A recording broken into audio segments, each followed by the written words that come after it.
자, 안녕하세요. 북촌TV 출애입니다. 저는 촌장 안철준입니다. 네, 누구시죠? 네, 안녕하세요. 정재업입니다. 반갑습니다. 네, 반갑습니다. 네. 화면빨 어떠세요? 너무 잘생겼다. 굉장히 오랜만에 저희가 네. 이제 북촌TV 하고 있거든요. 네. 네, 10월 달에는 이제 처음 인사를 좀 드리고 있는 건데, 사실은 매주 좀 책 소개를 좀 하고 저자분들이랑 얘기를 좀 나누면 좋은데, 네. 먹고 사는 데 바빠서. 좋은 거죠. 비즈니스가 잘 된다는.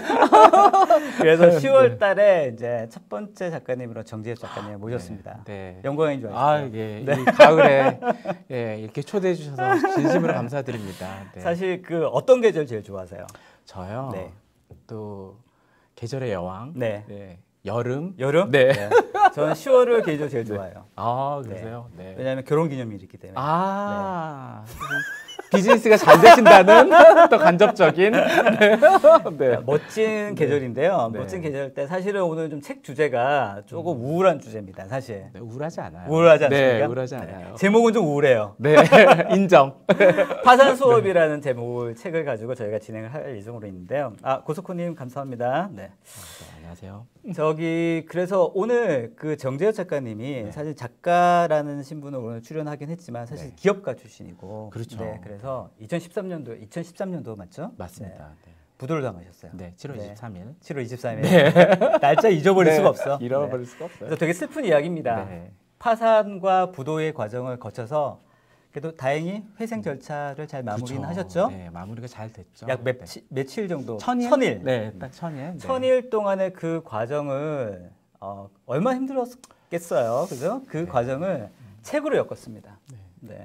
그래서 그 책 속에서 그 파산했던 그 심정과 그 고난했던 과정들을 정말 눈물 없이는 오늘 얘기하면서 눈물 흘리면 어떡하죠? 벌써 막 울컥하려고 그래. 어떻게? 어떡하죠? 안월동님 나오셨습니다. 반갑습니다, 안월동님. 안녕하세요. 안월동님 혹시 아시죠? 누구시더라? 네. 저의 촌TV 나오셨어요. 네. 저 팬입니다. 반갑습니다. 자, 그래서 파산에 대한 이야기를 누구나 다 겪는 일은 아닙니다만 본인들이 느끼시는 가장 어려운 순간을 어떻게 극복할지에 대한 약간의 힌트, 아이디어를 그렇죠. 한번 오늘 이 시간을 통해서 한번 얻으셨으면 어떨까라는 생각이고 정재엽이라는 이 사람이 그 어려운 고난을 어떻게 극복했는지 한번 뭐 정답은 아니겠지만 그럼요. 한번 이야기를 통해서 나하고도 좀 내 이야기로 한번 싱크를 맞춰서 한번 이해해 보시면 좋은 시간이 되지 않을까 간접 싶습니다. 경험을 하시면 좋으시겠습니다. 안월동님 파산 안 하실 것 같은데 저도 조만간 파산하실 아이 설마 절대 아닙니다. 그리고 혹시 파산할 것 같으시면 전문가세요. 네, 저 불러주세요. 제가 그래서 사인만 해주시면 알겠습니다. 저 1시간 동안 한번 좀 본격적으로 한번 진행해 볼까 합니다. 여러분도 댓글로 여러분의 어려운 상황들 한번 올려주시고 혹시라도 파산이라든지 아니면 부도라든지 뭐 이런 여러 가지 경제적으로 어려운 상황들이 있으시면 뭐 본인의 실명을 남기긴 좀 어렵겠지만 하여튼간에 간단하게라도 좀 아이디어를 주시면 저희가 한번 할 수 있는 한 조언을 좀 드릴 수 있도록 그렇게 하겠습니다. 자, 화면 전환 부탁드릴게요. 네. 되게 동안이세요. 언제적 사진이니? 자, 그래서 먼저 사실 그 3년 전 이야기를 다시 3년이 아니지 2013년이면 벌써 5년 가까이 5년 됐죠. 됐습니다. 5년 전 이야기를 끄집어내는 게 쉬운 일은 아니지만 그래도 한번 돌이켜 봤으면 좋을 것 같은데 부도가 났을 그 상황을 잠깐 얘기를 좀 해주시죠. 네, 일단 저는 금수저 출신이에요. 그래요? 외모는 금수저는 아니에요. 아니죠. 그러나 저희 씀씀이는 금수저였습니다. 근데 이제 가족 기업이었기 때문에 어떤 기업이셨어요? 제약회사를 했고요. 저희 아버지가 이제 회장님이셨고요.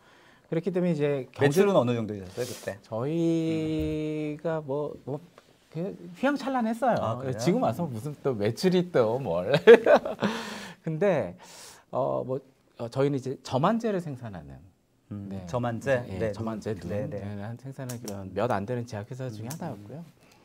이제 그랬는데 경제적으로는 정말 어려움이 없었죠. 뭐 초중 고등학교, 대학교 뭐 이렇게 경제적뿐만 아니고 뭐 이렇게 인생에 있어서 큰 이제 이렇게 어려운 점들은 없었어요. 근데 갑자기 이제 저희 회사가 어음. 4억 8천을 막지 못해서. 4억 8천. 네. 그래서 이제 적은 금액은 아니었네요. 네, 부도가 났죠. 부도가 났는데 이제 부도 나는 이제 과정에서의 이제 뭐 몇몇 사람들의 뭐 배신과 또 이제 밝혀진 어떤 배후 세력 뭐 이게 이제 있었죠. 근데 문제는 그 부도가 났을 때 오히려 가족 기업이었기 때문에 저희가 항상 이제 부도에 대해서 뭔가 이제 위험성을 느낀다거나 이제 그런 거를 못 했었던 것 같아요. 우린 가족 기업이고 이건 우리의 사명이고 숙명이기 때문에 이건 해야 된다. 그러니까 정확하게 어떤 기업 자체가 좀 어려움이 있거나 이건 더 이상 이렇게 성장 가능성이 없거나 아니면 조금 이게 부채가 너무 많다거나 그러면 딱 객관화를 해가지고 딱 뭐 그 M&A를 한다거나 아니면 사업부로 정리를 한다거나 그래야 되는데 오히려 가족 기업이었기 때문에 그게 더 독이 됐었던 것 같아요. 네. 그래서 이제 어려움이 있어도 계속 이제 우리가 언젠가는 이제 극복해낼 것이다라는 생각을 가지고 했다가 오히려 그게 너무 늦어져서 이제 회생이 좀 늦어지게 됐고 그런 과정이 좀 길어지게 되면서 오히려 좀 어려움이 좀 심각하게 지속이 됐고 더군다나 이제 채권자죠. 이제 채권자, 그러니까 원래 이제 거래처였다가 이제 채권자로 이제 바뀌게 되는 거죠. 그런 분들께 오히려 더 좀 안 좋은 영향을 미치게 되는 그런 상황이 벌어졌습니다. 근데 이제 부도라는 걸 사실 이제 많은 분들이 약간 이제 들으시는 분들도 간접적으로 경험하신 맞습니다. 분들도 네. 있고 뭐 직접 본인이 그런 상황을 겪은 적도 있겠지만 사실 저는 이제 그런 상황은 아니거든요. 그렇죠. 근데 네. 어느 정도로 그게 부도라는 상황이 힘든가요? 부도라는 것은 이거 말하기도 그렇지만 부도라는 거는 정말 자본주의에서의 네. 사형을 당하는 사형이에요? 것 같은 사형수의 정말 정말 그 존재감이 없고 존재감 자체가 정말 벌레와 같은 어떤 그러한 상황이 정말 그러니까 아까 부도라는 금수저라고 것이죠. 말씀하셨으니까 그런데 사실은 어느 정도 이제 회사의 오너의 가족이고 네. 좀 그래도 좀 돈도 좀 있고 네네. 그리고 뭐 그때 직책이 실장님. 네. 그 병원이나 네. 은행이든 사회적으로도 굉장히 맞습니다. 그랬을 텐데 네. 부도가 나면 하루 아침에 그게 확 이게 나락으로 떨어지는 건가요? 그렇죠. 네. 일단은 은행권에서는 네. 이제 가장 이제 최대 VIP 네. 이제 고객에서 네. 갑자기 이제 채무자로 이제 네. 전락을 하게 되고 네. 왜냐하면 이제 네. 일단은 뭐 저희를 맡고 있었던 그런 뭐 은행 지점장이나 이제 그런 분들이 이제 문책성 인사를 받게 되기 때문에 뭐 그럴 수밖에 없는 그렇죠. 그런 상황이고요. 네.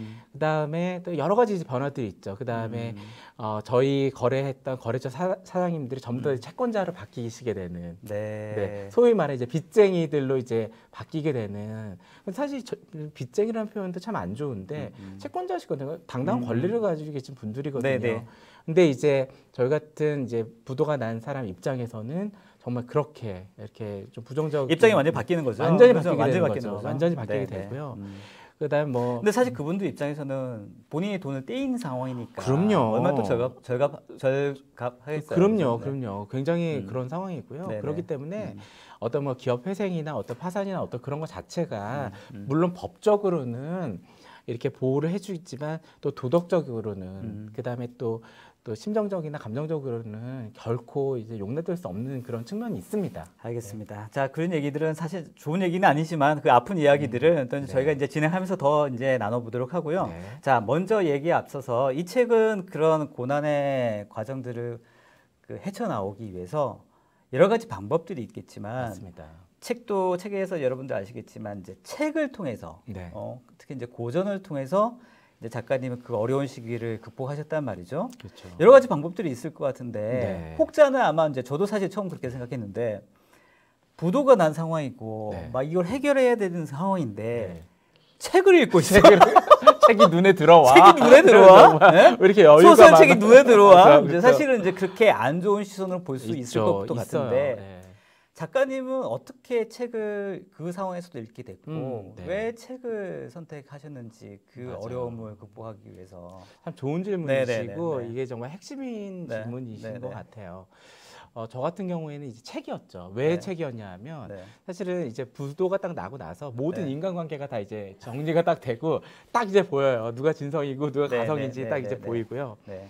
그래서 일단 제가 느꼈었던 인간관계에 대해서 너무 이제 배신감을 많이 느끼는 그런 상황이었고 그랬기 때문에 뭔가 이제 인간관계를 피해서 좀 이렇게 정말 진정하게 바라볼 수 있는 그런 게 무엇인가였는데 자연스럽게 뭐 책이 됐었던 것 같아요. 그렇다고 해서 이게 뭐 새로운 책을 이제 막 읽거나 뭐 그런 경우도 있었긴 했지만 그러니까 기존에 이제 다 읽었었던 책인데 이게 저의 어떤 절절한 사연 또 아주 힘든 어떤 현실과 더불어 옛날에 읽었었던 어떤 그런 에피소드나 그런 것들이 저희 현실을 좀 위안을 해주는 그런 측면도 있었고요. 잠시 이 괴로운 고통을 벗어나는 약간 낭만성을 좀 줬었던 그런 작품들도 있었고 그게 이제 저한테는 책이었던 거고요. 이게 뭐 굳이 책일 필요는 없다고 생각해요. 저와 같은 경우에는 책이었지만 이게 뭐 여러분들이 만약에 음악을 좋아하신다면 음악일 수도 있고요. 영화일 수도 있고. 그럼요. 영화일 수도 있고요. 그다음에 또 뭐 명상일 수도 있고요. 또 정말 사랑하는 사람과의 어떤 뭐 와인 한 잔일 수도 있고 정말 그렇게 생각해요. 근데 저 같은 경우에는 제가 전혀 생각지 못했던 인간관계에서의 단절들이 너무 많았기 때문에 뭔가 탈출구가 필요했던 거죠. 필요했던 것 같아요. 탈출구도 필요했고 위안도 필요했고요. 또 동기부여도 필요했고.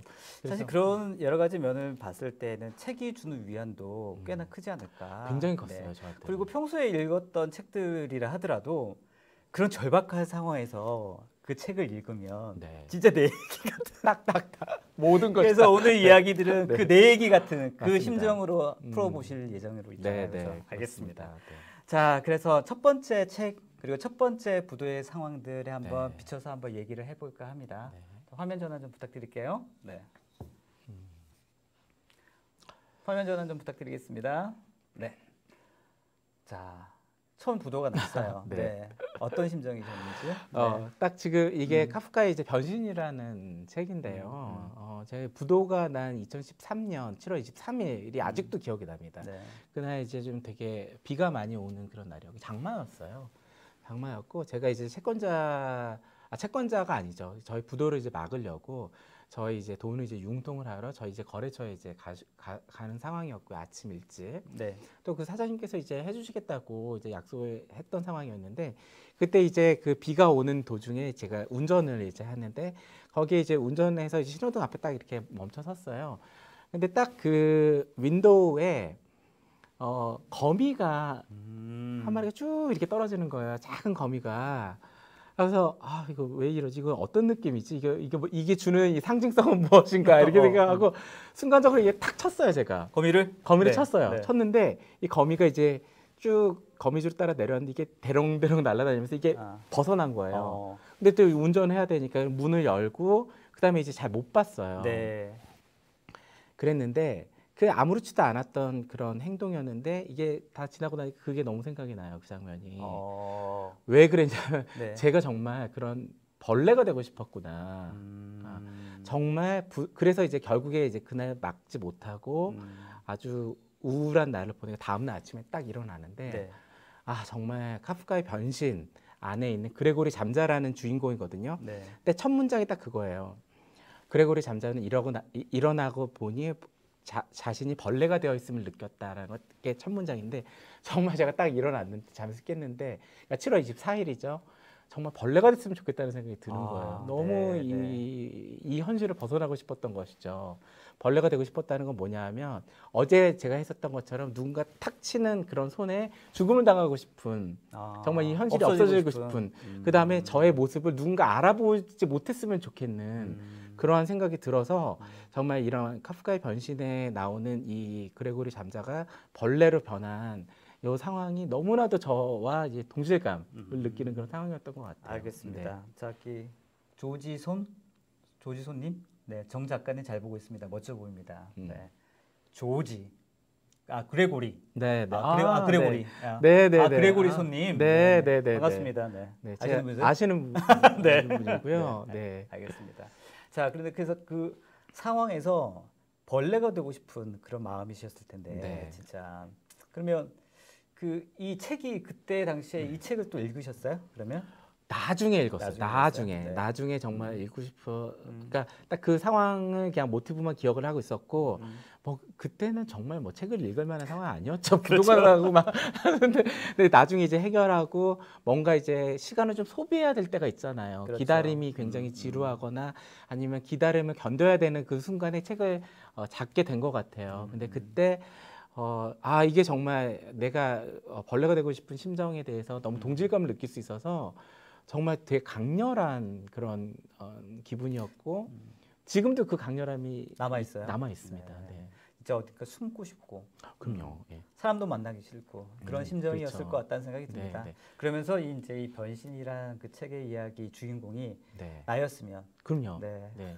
그러니까 뭔가 그 사람들의 반응은 뭐냐면 부도난 사람, 약간 벌레, 약간 이런 거 있잖아요. 흉측한 어떤 존재를 바라보는 그런 반응들도 있었거든요. 네. 왜냐하면 제가 정말 채권자 분들을 이제 찾아다니면서 상황을 설명을 하고 저희 죄송하지만 정말 부도가 났습니다. 네. 한 번만 뭐 좀 융통해 주십시오. 뭐 네, 이런 얘기를 네, 할 때 네, 뭔가 흉측한 벌레를 보는 듯한 정말요? 그런 당연하지 않겠어요? 네. 본인의 심정이 네. 그랬을 것 같다는 생각도 있고 실제로 그런 시선으로 봤단 말씀이세요? 제가 느낀 게 그렇겠죠. 네네. 아마 그분들은 그러시지 않으셨을 수도 있었을 네네. 거예요. 제가 자청해서 그냥 벌레가 되고 싶다라는 생각을 뭐 했을 수도 있겠죠. 충분히 그럴 수도 있겠다. 네. 그 상황에서는 그렇습니다. 그런 생각이 듭니다. 네. 네. 자, 그래서 이제 두 번째 책 이야기로 한번 네. 상황으로 해보려고 하는데 네. 그런 와중에도 꼭 이런 사람들이 있죠, 그죠? 네.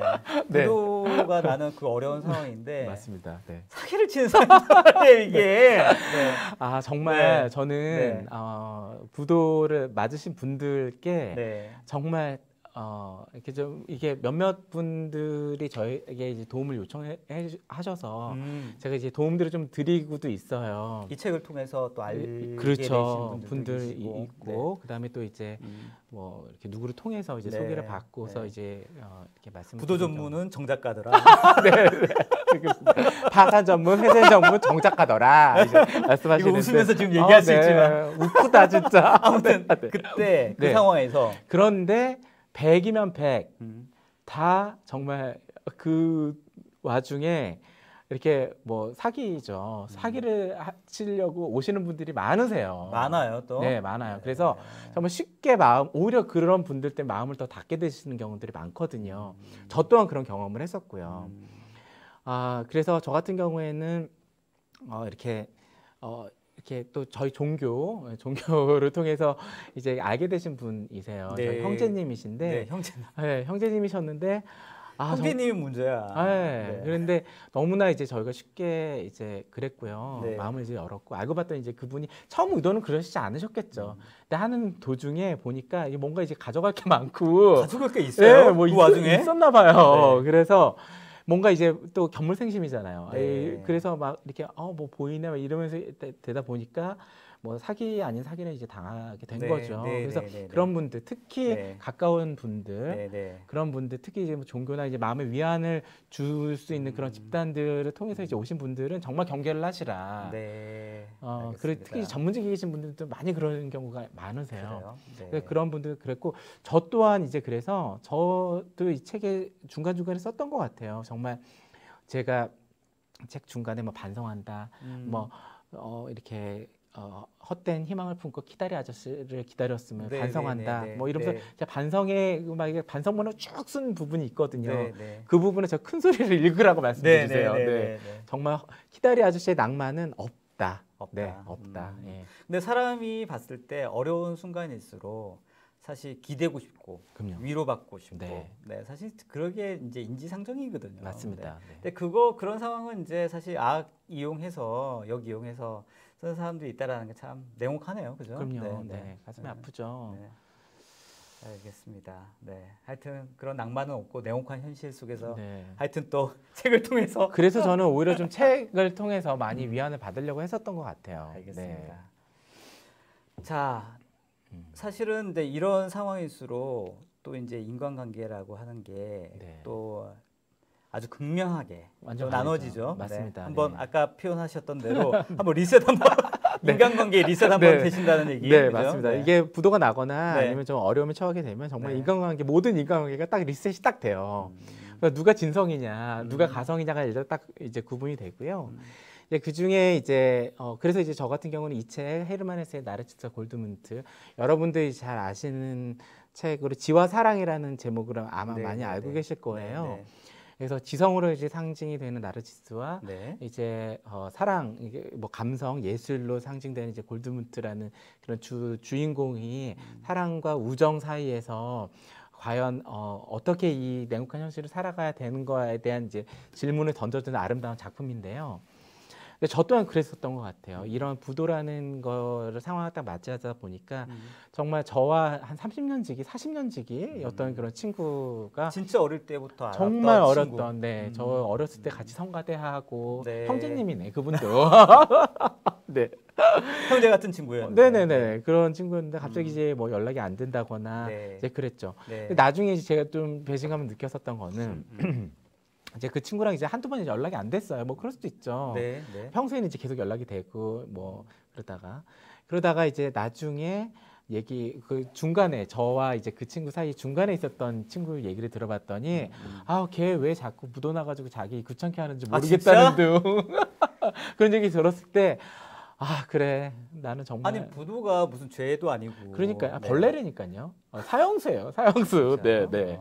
그래서 오히려 이제 그런 데에 대해서 그러니까 이 친구는 나한테 도움이 이제 더 이상 안 되는 친구구나라고 판단했었던 것 같아요. 네, 판단했었던 것 같고 또 이제 그러다 보니까 또 상황이 또 상황을 더 나쁘게 만드는 경우가 있잖아요. 그러다 보니까 저도 이제 뭐 이 친구를 통해서 저의 서운한 점을 이제 모두 얘기하게 되고 그러다 보니까 서로 이제 단절과 이제 그 갈등의 골이 이제 깊어지게 되는 그런 좀 사건들이 좀 있게 됐죠.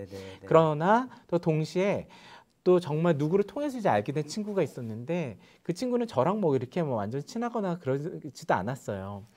근데 이제 그 친구 같은 경우에는 오히려 제가 경제적으로 너무 어렵고 그러다 보니까 본인이 이제 하고 있었던 과외를 저를 소개를 시켜줬어요. 야, 이 친구 같은 경우에는 정말 네가 영어를 가르치면 더 좋겠다고 해가지고 정말 과외를 소개를 시켜준 거예요. 본인의 어떤 그런 경제적인 본인의 상황도 썩 녹록진 않았고 그런데 정말 준 거예요, 저를. 토스를 해준 거예요. 그 친구는 그렇게 평소에 이렇게 막 이렇게 교류가 있거나 친한 친구는 아니었어요? 아니었어요. 또 술도 잘 못해요. 그러니까 소주를 마셔도 그 콜라만 마시고 있으니까 뭐 별로 이제 그러나 그 친구 같은 경우에는 저의 부도 소식을 기사를 통해서 먼저 알게 된 거예요. 그래서 갑자기 연락을 해가지고 야, 재호빠 나 사실은 검색을 하다가 알게 됐는데 이러면서 이제 먼저 다가오더라고요. 근데 정말 제가 여러분들한테 말씀드리고 싶은 거는 뭐냐면 그렇게 어려움에 처했을 때 먼저 다가가세요. 정말. 절절하다. 정말. 왜냐하면 이게 모르는 척하는 게 좋지 않을까? 좋지 않습니다. 모르는 척하는 게 외려 연락하면 더 미안해하고 부담스러워할까 봐. 아니에요. 고마워요. 그래요. 고마워요. 정말 고맙고요. 물론 이제 제가 뭐 평소에 어떻게 행동을 하느냐에 따라 좀 다르겠지만 저는 그러시지 않았던 것 같아요. 정말 이렇게 오히려 더 다 아는데 뭘, 다 아는데 뭘. 그러면 그거 어때요? 예를 들면 이제 본인이 그렇게 어려운 처지에 있으셨던 적이 있었으니까 본인이 이제 그렇게 위로를 받으셨잖아요. 혹은 이제 누가 들으시는 분들 중에서 내 친구나 주변에 어떤 어려운 사람이 있어. 굉장히 어려운 사람이 있는데 어떻게 이 사람에게 어떻게 하면 진짜 위로가 될지에 대한 어떻게 하면 진짜 위로가 답이 될까요? 있어요. 정답 제가 알려드릴게요. 정답이 있어요. 정답이 있습니다. 정말 주위에 눈이 그렁그렁해. 정말 정말 정답을 알려드릴게요. 정답이 있대요. 오늘 이 저의 페이스북 라이브 북촌 TV를 보시는 분들에게만 알려드리는 꿀팁. 주위에 어려움에 처한 사람이 있으면 어떻게 해야 되냐? 답은 딱 있습니다. 답은 밥입니다. 밥을 사주세요. 정말 밥을 사주세요. 술도 뭐 괜찮고요. 정말 힘내라라는 말보다 힘이 없는데 어떻게 힘을 내요? 힘 못 내요. 갑자기 힘이 없는데 어떻게 힘을 내? 근데 밥 잘 먹어라는 얘기는 꼭 해주셨으면 좋겠어요. 밥을 같이 나누잖아요. 그러면 에너지가 생기고 정말 따스함이 이렇게 확 전해지는 것 같아요. 별로 말씀 안 하셔도 돼요. 그 밥을 통해서 온기가 고스란히 상대방한테 전달이 돼요. 그러니까 정말 저는 밥을 사주시라는 말, 밥심으로 견딜 수 있는 힘은 사실 본인이, 그런 상황이 됐을 때는 밥맛도 없을 것 같고 밥맛이 진짜. 없어요. 네, 밥맛 없을 것 밥맛이 없고 그냥 모래 밥맛 없을 씹는 것 맛이죠. 같아. 네, 예. 네. 그러니까 힘내라는 말도 안 되고요. 네. 예, 밥 맛있게 먹어도 아니야. 그냥 네. 밥 잘 먹어. 그냥 이렇게 하시고 밥 사주시고 뭐 말씀 많이 하실 필요 없어요. 밥 한 끼 사주시는 게 정말 최고의 보약이고 최고에 다가갈 수 있는 최고의 어떤 위로이고 네, 따스함이고 평생 못 잊습니다. 네, 알겠습니다. 네. 자, 여러분들 뭐 저도 사실은 그런 부분이 반성이 되긴 하는데 사실은 제 주위에 이제 어려운 친구라든지 지인들이 있었던 적이 있었거든요. 근데 사실 좀 쑥스럽기도 하고 먼저 연락하기 좀 부담스럽기도 하고 외려 상대방이 더 어려워하지 않을까라는 네. 생각도 들어서 머뭇거리 연락을 못 그렇죠. 드렸던 적이 꽤 있었던 왜 것 같긴 어려워하겠어요? 해요. 네, 어려워하지 않아요. 네. 어려워하지 않고요. 어려워하지 않아요. 그냥 밥 네. 사주시면 돼요. 그냥 네. 뭐 이렇게 구구절절하게 야 언제 너 밥 먹자. 언제 시간 줘. 시간 되는 거 한두 개 나한테 줘. 그럼 시간 맞춰서 먹자. 딱 그렇게 하시면 돼요. 네. 구구절절히 나 알게 됐고 뭐 이런 거 하시면 야 너 시간 되는데 한두 개 줘. 내가 점심 때 뭐 밥 한 끼 사줄게. 뭐 이런 거. 예. 지금 생각해 보면 저는 잘 모르겠습니다만 진짜로 그 어려울 때 같이 밥 한 끼 먹었던 사람이 평생 기억날 것 같아요. 정말 그래요. 그럴 예. 것 같아요.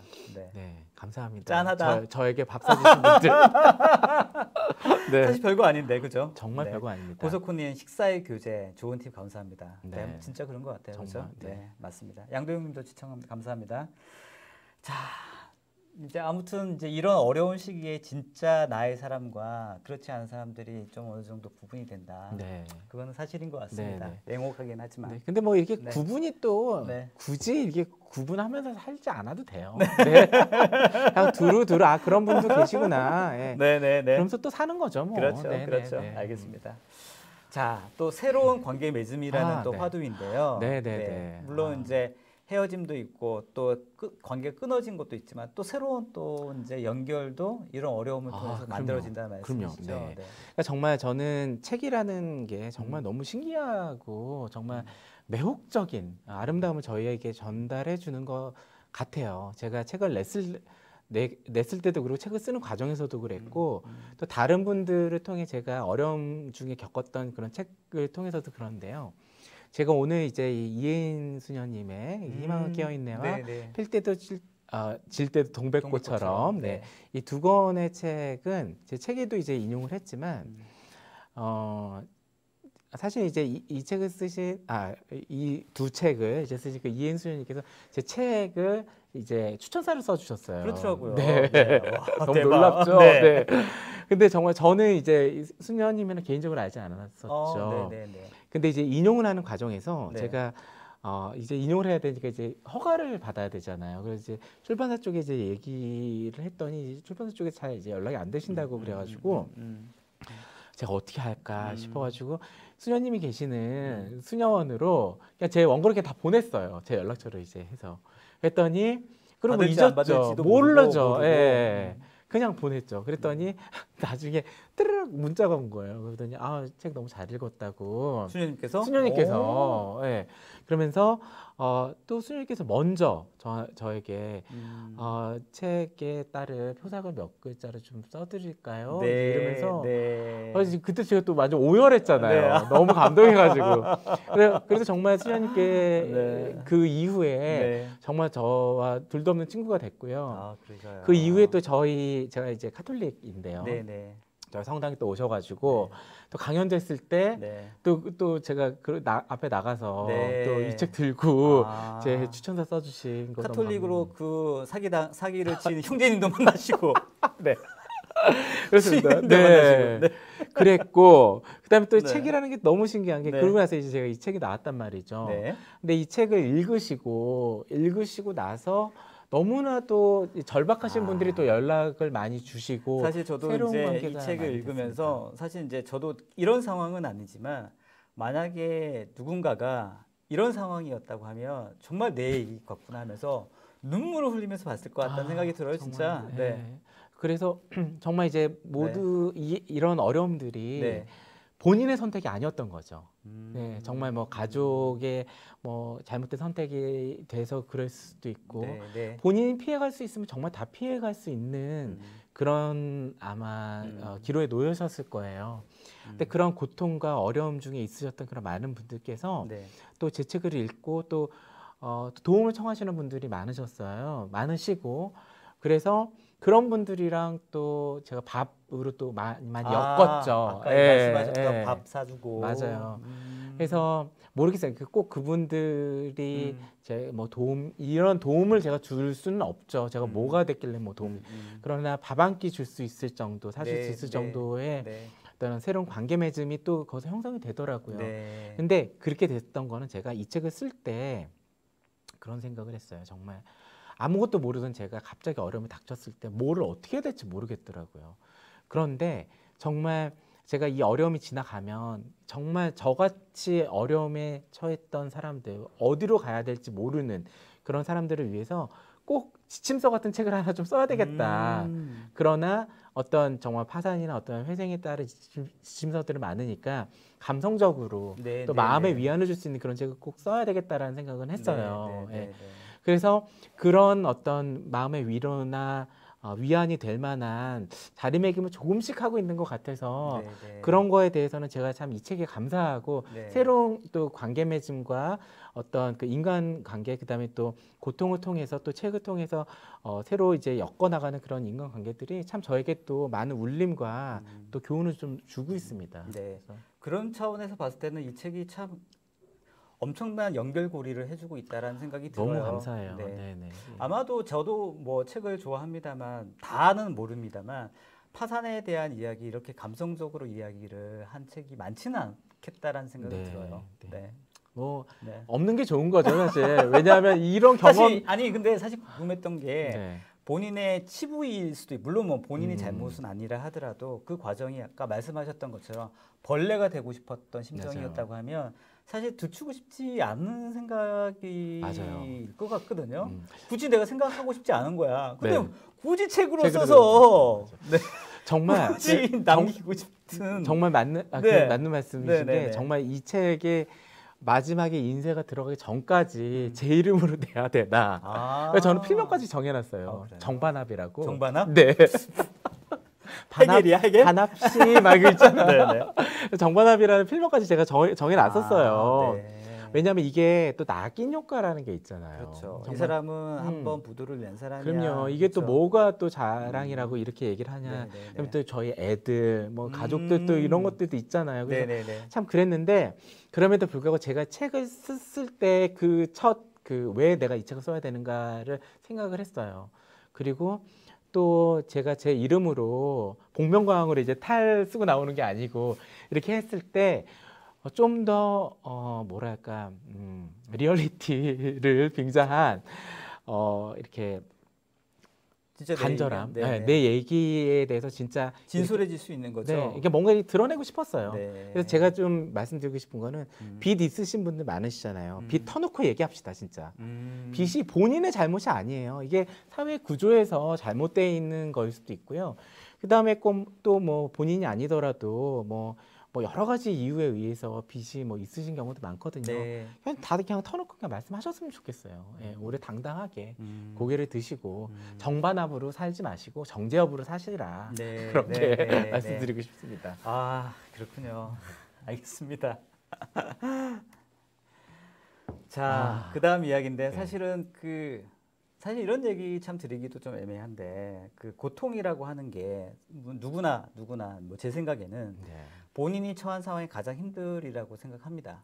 누구나 다 물론 상대적인 부분이 있죠. 그렇죠. 그래서 이제 책의 죽음의 수용소 같은 경우에는 이제 빅터 프랭클이라는 사람이 아우슈비츠라는 죽음의 환경 속에서도 어떻게든 살아났던 그 이야기인데 사실 부도라고 하는 그 상황이 죽음의 그런 상황까지는 아니라 하더라도 본인이 그 상황에서는 정말 죽음까지도 생각했던 그런 상황이었을 것 같다는 생각은 들어요. 맞아요. 사실 참 뭐 지금에 와서 또 말씀을 드리자면 그때 가족이 있으셨어요? 그럼요. 그래요? 수줍은 고백을 좀 하자면 정말 제가 몇 번을 제가 다리 위로 올라갔는지 모릅니다. 정말 그러니까 그게 죽음을 생각하게 되는 이유가 여러 가지가 있는 것 같아요. 정말 너무 괴로워서 근데 죽으시는 경우는 좀 없는 것 같아요. 그러면 오히려 앞으로 다가올 미래가 너무 두려워서 죽음을 선택하는 경우가 많으신 것 같아요.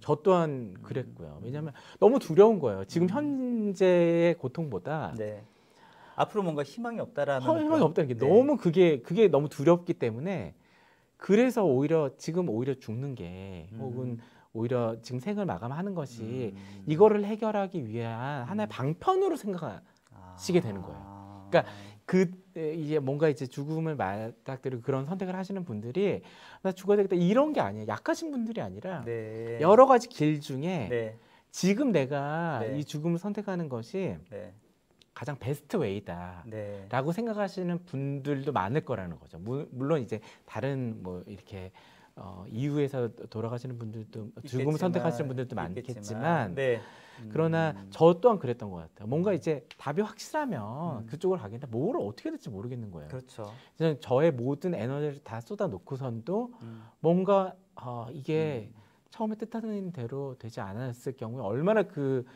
허무함이 클 것이냐. 그러느니 차라리 지금 종교를 하는 게 낫지 않겠느냐라는 베스트의 어떤 옵션 중에 하나를 선택을 한다라는 거죠. 그래서 이제 저도 그런 생각을 좀 해봤었던 거 사실이고요. 사실 이 빅터 프랭클의 죽음의 수용소에서는 책은 읽으신 분들 굉장히 많으실 거예요. 저 또한 이제 읽었는데 정말 간접 체험으로밖에 읽을 수 없는 책이었죠. 제가 아우슈비츠 그 전에도 읽으셨던 그럼요. 네네네.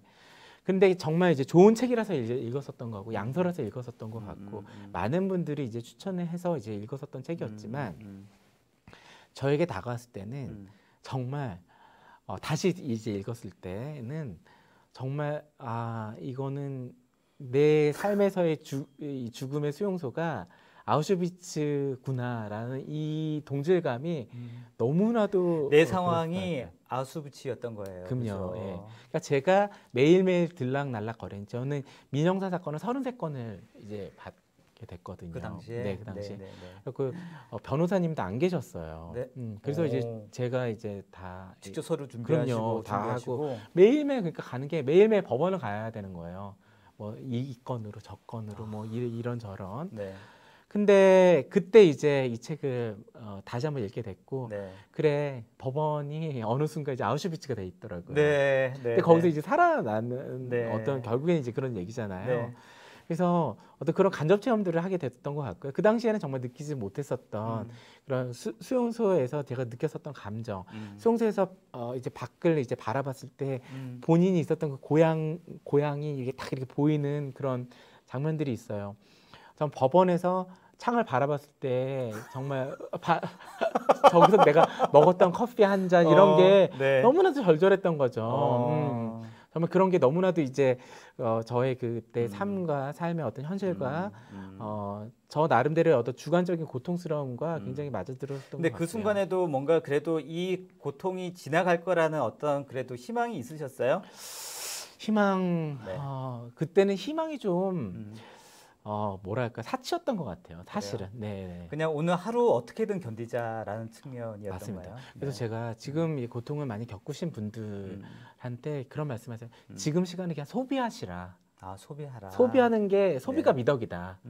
정말 이 시간은 지금 어쨌거나 본인들이 당하게 되신 어려움은 미리 정해져 있었던 것이고 이게 끝나는 것도 미리 정해져 있기 때문에 이 시간을 어떻게 하든지 소비를 하시면 그 결과는 결국에는 본인이 이제 받게 될 것이다. 그러니 이 시간 자체를 그냥 소비하는 법을 뭔가 뭐 값지게 만들어야 된다 이렇게 생각하지 마시고 그냥 잘 소비하시는 법. 저에게는 그게 책이었던 거죠. 그러니까 아까 처음에 말씀드렸듯이 어떤 분한테는 영화가 될 수도 있고 음악이 될 수도 있고 수다가 될 수도 있고 정말 뭐 그럴 수도 있어요. 뭐 이렇게 산책이 될 수도 있고요. 근데 저에게는 이제 책이었던 거고 그래서 본인의 상황에 처한 본인의 목소리만으로 가장 자기다운 목소리만의 방법을 찾는 것이 좀 이렇게 어려움이나 고통을 좀 겪을 수 있는 그런 그래도 이제 다행이었던 거는 제가 생각할 때는 보통의 그런 어려움을 겪으신 분이라고 하면 저도 마찬가지겠지만 술 찾게 되고 맞아요. 담배 피게 되고 맞아요. 솔직히 말씀드리면 술은 안 드셨어요? 술을 마실 돈이 없었어요. 돈이 없었구나. 네, 돈이 없었고 그다음에 알고 봤더니 제가 연락이 안 됐던 친구들 다 제가 돈을 냈었더라고요. 그랬고, 그러니까 정말 제가 누군가 만나서 술을 마실 만한 경제적인 여유가 없었던 게 제가 많았고, 담배는 뭐 워낙에 좀 안 폈고, 그리고 누군가 이제 또 이렇게 뭐 이렇게 쭈비쭈비 돈을 내냐 안 되냐 이런 어떤 상황으로 제가 이렇게 뭔가 에너지를 좀 쏟고 싶지 않았었던 것 같아요. 그래서 그냥 책을 보거나 그랬었던 것 같아요. 알겠습니다. 그래도 이제 좋은 그래도 선택을 하셨어요. 몸을 버리고 그러진 않았으니 그래도 다행이다라는 생각이 듭니다. 알겠습니다. 자, 그래서 이런 그 죽음의 수용소에서라는 그 책을 그 당시에 다시 읽으면서 본인이 또 이제 그런 상황들을 또 한번 또 감정이입이 되면서 극복해낼 수 있는 또 하나의 또 힘이 됐죠. 책을 통해서. 그러니까 정말 그랬었던 것 같아요. 그러니까 죽음의 수용소에서 이제 빅터 프랭클이 느꼈던 고통의 어떤 절대치는 제가 그 당시에 뭐 무도가 나서 느꼈었던 어떤 고통의 절대치하고는 비교할 수 없겠지만 없었죠. 그러나 이런 극단적인 어떤 극한 상황에서의 어떤 고통을 제가 간접 체험을 하게 되잖아요. 그렇게 되니까 어떻게 보면 저의 현실은 또 상대적으로 좀 괜찮아 보이는 것 같은 거예요. 그래도 나는 죽음의 수용소에서 살아냈는데 본인의 선택이 아니었고 갑자기 어느 날 정말 유태인이라는 이유만으로 그냥 끌려간 거예요. 모든 것이. 가족들은 다 죽고. 저는 그런 상황은 아니었잖아요. 어쨌거나 뭐 제가 잘 살아왔고 그다음에 뭐 그 기업을 제대로 운영하지 못한 거에 대한 책임은 어쨌거나 뭐 저희에게 있지 않습니까? 그렇기 때문에 그런 어떤 극한 상황에서의 어떤 이런 것들이 간접 경험을 통해서 좀 위안을 조금 받는 그래서 나는 좀 낫다. 좀 낫다. 그런 것도 있었던 것 같아요. 알겠습니다. 참 그렇군요. 저 같으면 사실 이런 책 안 읽고 싶어 할 것 같다는 생각도 들어요. 자, 이제 책에 대한 또 이제 마지막 책에 대한 이야기인데요. 아버지와 가족이라고 말씀하셨는데 사실 그 이제 기업할 때 아버님이 이제 회장님이셨고, 맞습니다. 그에 대한 사실 직접적인 책임이시긴 하셨는데, 근데 이제 그 법정 관리라고 해야 되나요? 회생 관리? 법정 관리에 넘어갔단 말이죠. 책에서 보면. 근데 도중에 이제 아버님이 또 구속이 되셨단 말이에요. 그런 경우 법정 구속이 되셨고요. 그런 경우 이제 거의 없죠. 정말 어이없는 거의 이제 일어나지 않는 상황이 좀 벌어졌는데요. 근데 그렇게 됐었던 이유는 뭐냐면 그게 이제 거의 일어나지 않는 이유는 사실 법정 관리나 이제 회생 관리라는 거는 이 기업을 회생을 시켜서 다시 정상화를 시킬 수 있다라는 그런 얘기이기 때문에 그 법원에서 어느 정도 이제 울타리를 쳐줘요. 그래서 그거를 이제 만들기 위한 어떤 그런 관리인이죠, 회장님. 저희 같은 경우에 저희 뭐 관리인에 대해서 이제 울타리를 쳐주는데 그렇기 때문에 뭐 이제 형사 사건이나 그런 경우에는 거의 이제 법정 구속을 시키는 경우는 없는 거죠. 근데 이제 저희 같은 경우에는 이제 그런 정말 거의 안 일어나는 일이 벌어진 거예요. 왜 그러냐면 아까 전에 말씀드렸듯이 민형사 사건이 이제 33건이 저한테 벌어졌다는 거죠. 벌어졌는데 그러다 보니까 뭔가 특히 형사 사건이나 민사 사건에 대해서 뭔가 이제 이렇게 대응이 조금 미숙할 수밖에 없었던 거죠. 저희는 뭐 변호사를 될 만한 어떤 경제적인 여유가 없었기 때문에 다 하고. 근데 형사 사건 같은 경우에 이제 국선 변호사께서 이제 대응을 해주시는데 이제 그분도 너무 대응을 안 해주셨던 거예요. 법원에서 뭐를 내라 그러면 내고 딱 그걸 저희한테 말씀해 주셨으면 저희가 그거에 대해서 준비를 해서 이제 했을 텐데 대응을 너무 미온적으로 하셨던 거죠.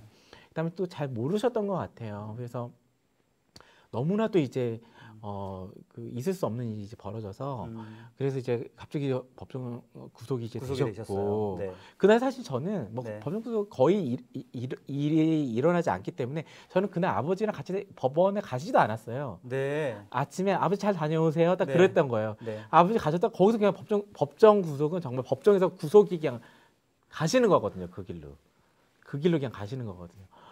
그래서 됐다는 말을 제가 법원에서 듣고 너무 놀라서 그날 저녁에 구치소를 갔더니 아버지가 푸른 옷을 입고 계시는 거예요. 진짜요? 아침에 다녀오세요라고 네, 그냥 네, 그랬는데 네.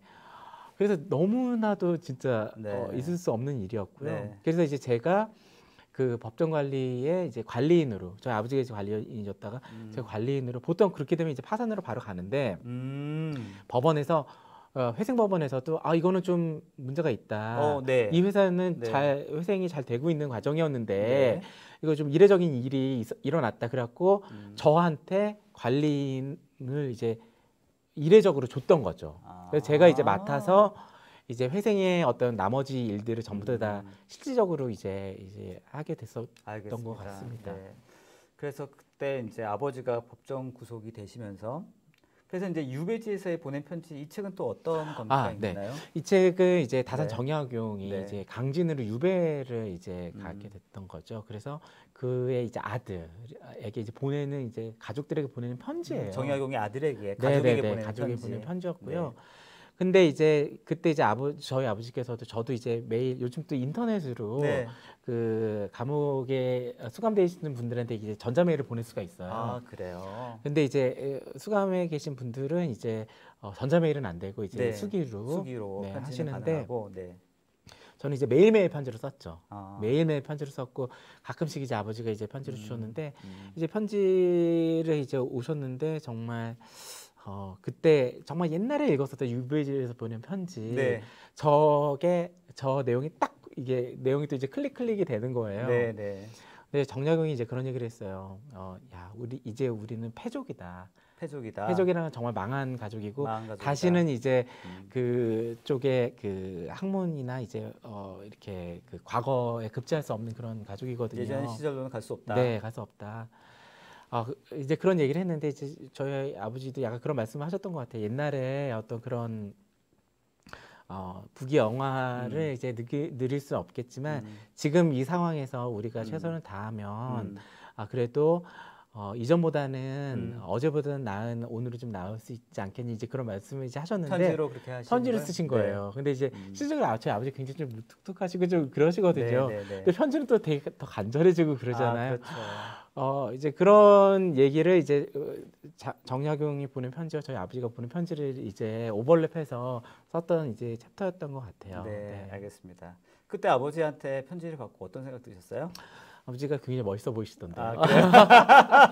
그러시고 다행히 이제 그런 어떤 회생의 어떤 울타리에 있었다라는 것과 그다음에 또 이때까지 뭐 형사 사건이나 어떤 그런 건이 전혀 이제 없으셨던 분이라는 점. 그다음에 또 사회적으로 굉장히 또 이렇게 여러 이제 그런 좋은 일들을 많이 하셨어요. 봉사활동 많이 하시고 그런 점들이 이제 참작이 되셔서 특사로 경제 사범이셨는데 정말 경제 사범에서는 좀 이례적으로 이제 사면을 받고 이제 빨리 이제 나오시는 그런 계기가 됐었던 것 같습니다. 네. 자, 이런 과정을 통해서 사실 가족끼리의 어떤 그런 뭐랄까요, 끈끈함이라고 해야 되나요?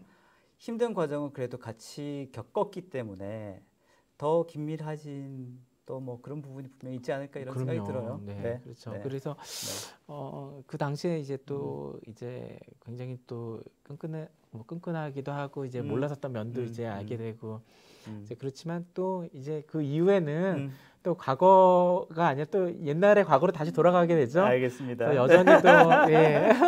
자, 그래서 최종적으로는 언제 법정 관리를 이제 끝마치셨나요? 회생 관리가 이제 넘어가셨나요? 저희가 이제 끝난 건 2016년. 2016년. 네, 2016년 이제 12월 9일에 이제 최종적으로 이제 M&A 회생 종결을 하게 됐고요.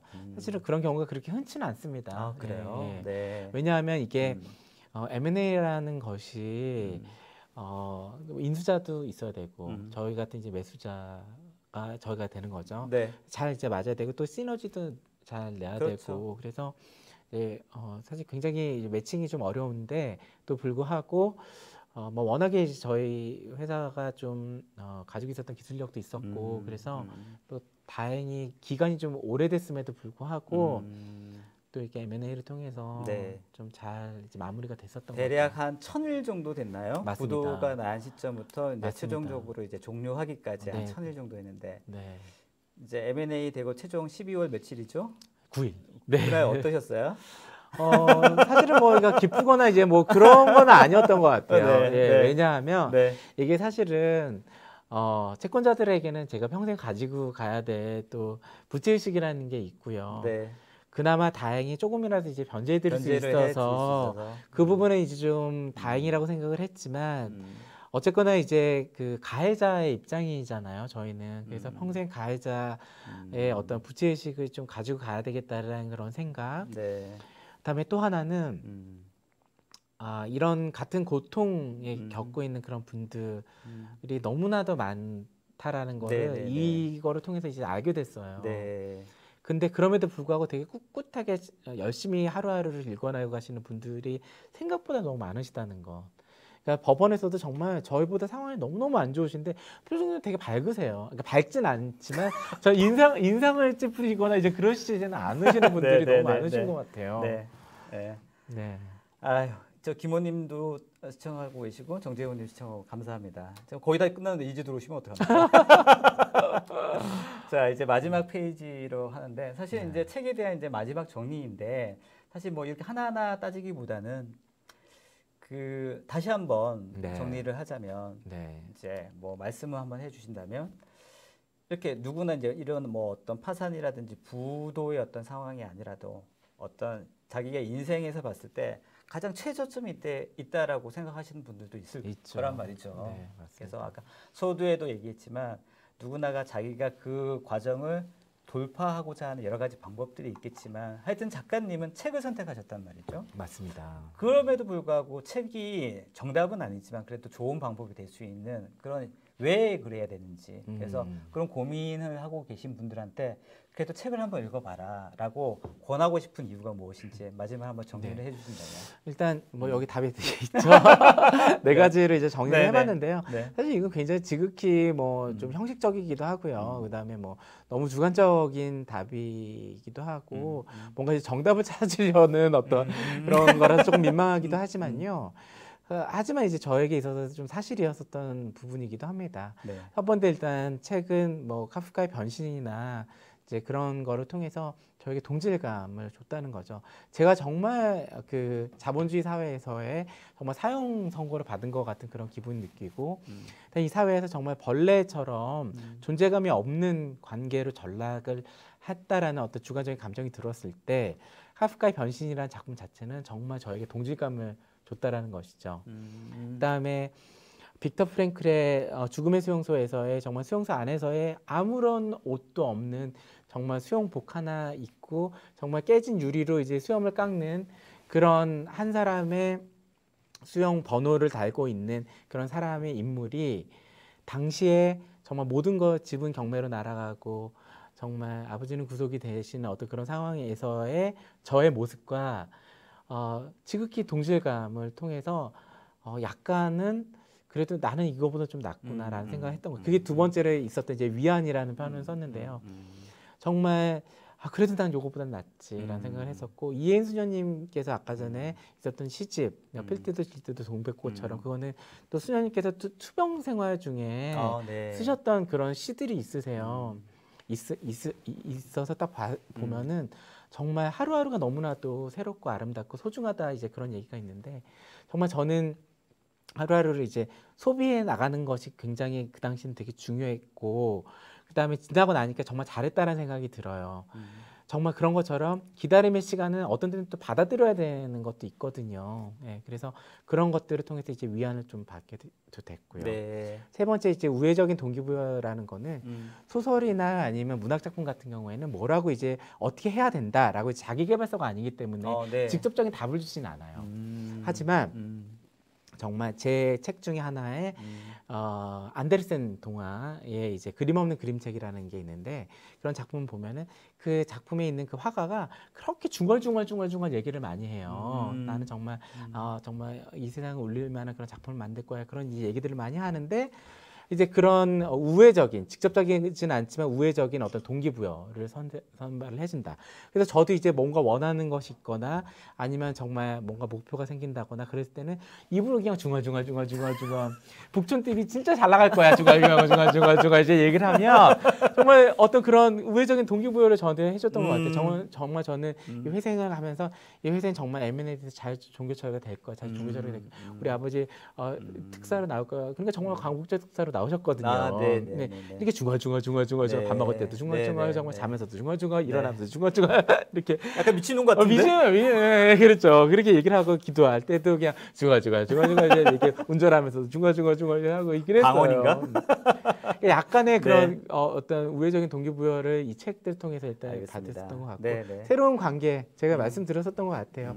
이 정말 이 책을 통해서 정말 새로운 관계들을 맺고 제가 정말 도움은 안 되지만 같이 밥 한 끼 먹을 수 있는 그러한 친구가 돼줄 수 있다라는 게 정말 이 책이 가지고 있는 정말 아주 환상의 세계로 저희를 초대해주는 그런 것 같습니다. 알겠습니다. 사실 제가 이 책을 지난주부터 읽어서 거의 뭐 한 이틀 만에 다 읽었는데 읽으면서 사실은 저는 이 책을 읽으면서 저한테 위로가 많이 됐어요. 그러세요?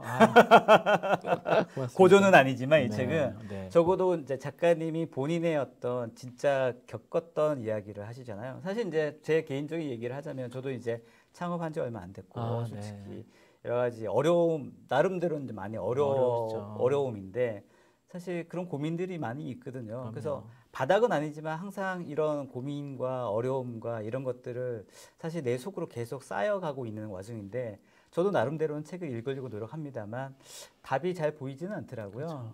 근데 이런 와중에서 뭔가 그 끝을 어떤 식으로 내가 헤쳐나가면 될지에 대한 약간 힌트도 얻고 위로도 많이 받고 했던 책이어서 또 작가님을 뵈서 또 더 저도 너무 감사드리고요. 한 가지 조금 말씀드리고 싶었던 게 아까 전에 정말 칠흑 같은 어둠이 그게 주는 두려움이 굉장히 많아요. 거기서 이제 공포감을 많이 느끼시는데 이 말이 저한테 굉장히 위안이 됐던 것 같아요. 정말 어둠 속으로 무조건 더 들어가라. 정말 어둠이 있을 때 공포감을 느끼겠지만 무조건 더 몸을 던져서 들어가면 하늘의 달과 별과 바람이 너를 어디로 가는지 이끌 것이다 라는 말이 너무 위안이 됐던 것 같아요. 정말 어둠 속으로 고통과 두려움이 있지만 어둠 심연 속으로 더 깊이 들어가시면 여러분들이 내재되어 있는 그런 바람과 또 별과 또 그런 그 하늘의 어떤 위치가 당신을 정말 옳은 곳으로 해준다는 그런 말이 굉장히 위안이 됐던 것 같아요. 어쩌면 이제 이 책을 통해서 아까도 말씀하셨습니다만 파산이라든지 부도라든지 이런 어려움에 처한 분들이 이 책을 통해서 작가님께 또 좀 기대고 싶고 조언을 얻고 싶고 생각해 보면 그렇지 않으세요? 그 상황에서 누가 하나 정답을 길을 보여주는 사람이 없잖아요. 이게 정답이 아니라 하더라도 그래도 같이 이렇게 가자라고 얘기해주는 사람도 없었을 것 같은데 그때 그런 같이 얘기해주고 같이 조언해주고 그런 사람이 얼마나 큰 위로가 되었을까를 생각해보면 앞으로 작가님이 또 그런 역할을 또 또 그런 위치가 돼야 되지 않을까. 좀 뭐 도움이 되면 좋지만 정말 밥 한 끼 제가 같이 해드릴 수 있습니다. 정말. 다른 건 모르겠지만 사실은 저희 라이브 하기 전에도 전화 통화로 하셔가지고 또 그런 얘기도 하셨잖아요, 그죠? 밥 한 끼 사주셨어요? 네. 알겠습니다, 여러분. 1시간 정도 저희가 라이브를 진행했고요. 많은 분들 참석해 주셔서 감사합니다. 저희가 사실은 저도 뭐 다른 이야기도 많이 남겨져 있지만 특히나 기억에 남는 거는 어려운 상황일 때 그때 그 사람을 잊지 않고 그냥 밥 한 끼 한번 사주라는 그 메시지가 계속 울리네요. 예전에 저 과거를 돌이켜 보면 그런 상황에서 제 친구나 제 지인께 그렇게 못했던 했던 게 생각이 나서 네. 미안하기도 하고 네, 그런 생각이 미안하실 필요 없어요. 네. 왜냐하면 지금부터 많이 오실 것 같아요. 그런 그분들에게 알겠습니다. 밥 친구가 되어주세요. 네. 네. 하여튼 여러분도 그런 어떤 주변에 그런 친구가 되면 아마 평생에 기억 남는 네. 그런 관계가 되지 않을까 이렇게 생각이 듭니다. 네. 네. 마지막 한 말씀 해주시면. 정말 너무 고통과 어려움에 겪으신 현재 있으신 분들 많으실 것 같아요. 그런 분들 정말 주위에 한번 손을 내밀어 보시고요. 쉽게 손 내미실 수 없으시겠죠. 또 동시에 주위에 어려움과 고통을 겪고 있으신다는 걸 아시는 분들 정말 이 기회에 한번 밥 친구가 한번 되어 보시면 어떨까? 비싼 밥 아니어도 되죠? 네. 백반이면 됩니다. 네, 진짜. 네. 알겠습니다. 사실은 하면서 좀 울컥울컥하는 순간도 있었던 것 같은데 그래도 잘 참으셨어요. 네. 밥 먹으러 갈까요? 한번 이제 저희가 이런 이야기를 가지고 또 한번 그 상담이라든지 이런 이야기도 한번 꾸며보는 것도 맞아요.